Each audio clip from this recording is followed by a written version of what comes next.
মানুষের শরীরের বিভিন্ন অঙ্গের মধ্যে চোখ অত্যন্ত গুরুত্বপূর্ণ।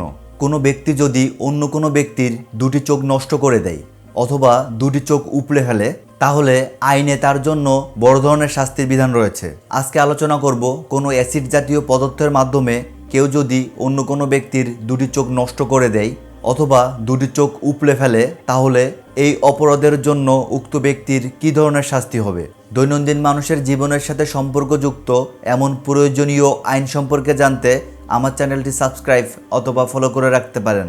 এবং আপনি কোন আইন সম্পর্কে ভিডিও চান অবশ্যই কমেন্ট করে জানাবেন।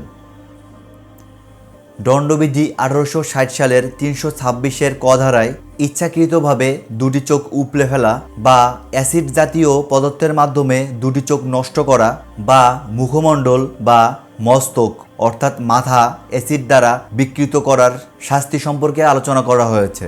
এই আইন অনুসারে কোনো ব্যক্তি যদি এমন জঘন্য কাজ করে, তাহলে উক্ত ব্যক্তিকে মৃত্যুদণ্ড বা যাবজ্জীবন কারাদণ্ড এবং অর্থদণ্ডে দণ্ডিত করা হবে। তাই আমাদের উচিত মানুষের শরীরের এমন গুরুত্বপূর্ণ অংশ নষ্ট অথবা বিকৃত না করা। ধন্যবাদ।